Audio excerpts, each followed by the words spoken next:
Bapak, Ibu, dan saudara-saudari yang dikasihi Tuhan, Mazmur 23 ayat 5. Engkau menyediakan hidangan bagiku di hadapan lawanku. Engkau mengurapi kepalaku dengan minyak. Pialaku penuh melimpah. Di dalam hidupnya, Daud memiliki banyak lawan atau musuh yang ingin menghancurkan Daud. Setiap saat, Daud menghadapi ancaman, baik dari musuh yang benar-benar menyerang Daud, maupun musuh yang bersikap seperti serigala berbulu domba.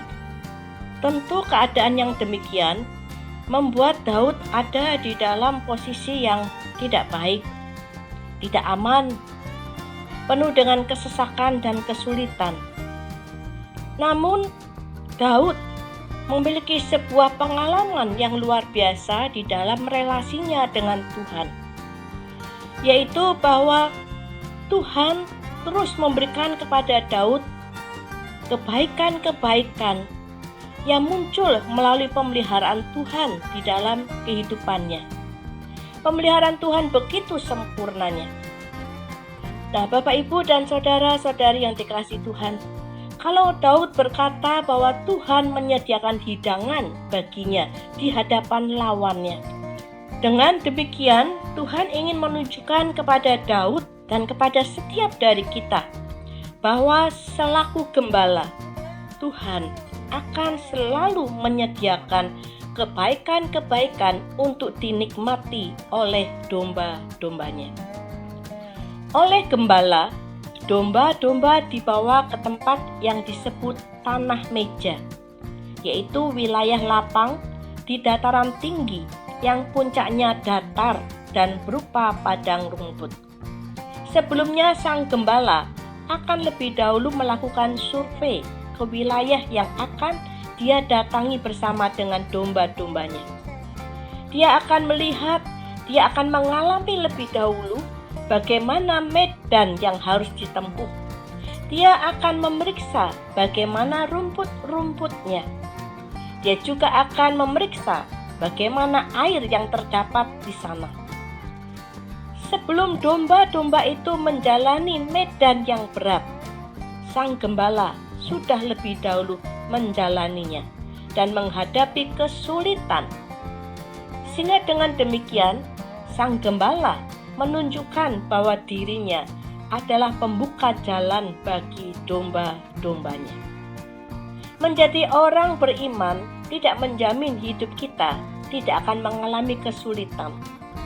Tetapi jaminan yang diberikan oleh sang gembala yaitu bahwa sang gembala sudah lebih dahulu masuk ke dalam setiap situasi dan kesesakan hidup.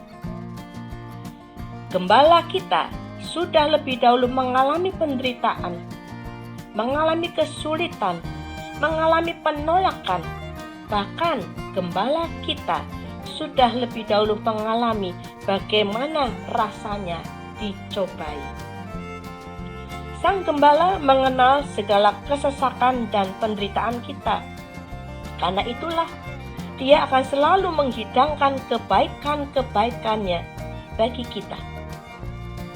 Bagi domba, musim panas adalah musim lalat. Pada musim panas inilah berbagai jenis lalat akan muncul dan mengganggu domba. Dan juga penyakit kudis. Kudis, penyakit yang mengganggu dan menular.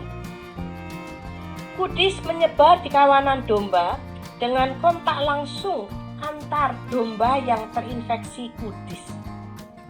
Domba adalah binatang yang senang menggesekkan atau beradu kepala dengan temannya sebagai tanda kasih. Inilah cara penularan kudis di kawanan domba. Karena kudis paling banyak ada di kepala.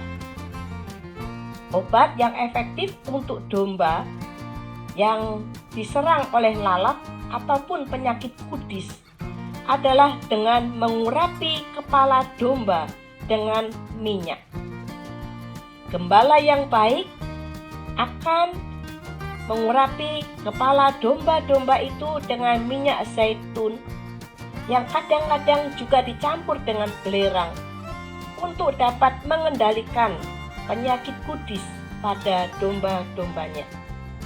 Dalam kehidupan iman, kita pun sering beradu pikiran dengan orang lain, termasuk dengan orang yang tidak memiliki pikiran Kristus dan menularkan konsep-konsep duniawi kepada kita.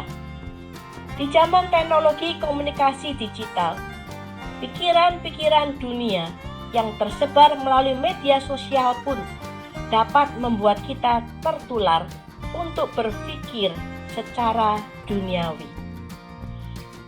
Berjumpa, berinteraksi dengan orang-orang yang tidak sepemikiran dengan Kristus akan lebih banyak menulari atau mempengaruhi kita. Dulu televisi mempengaruhi kita, sekarang media sosial membentuk kita. Satu-satunya yang dapat mengendalikan hidup kita dari bahaya tertular dengan pemikiran duniawi adalah menyadari bahwa Tuhan sudah mencurahkan Roh Kudus-Nya di dalam kehidupan setiap dari kita. Roh Kudus satu-satunya yang akan membuat kita tetap pada pikiran Kristus. Setiap saat, Roh Kudus akan menolong dan mengendalikan kita. Sesungguhnya, sebagai domba dari Sang Gembala Agung, piala kita penuh melimpah dengan kebaikan, dengan kehidupan Kristus, dan dengan penyertaan Roh Kudus. Amin.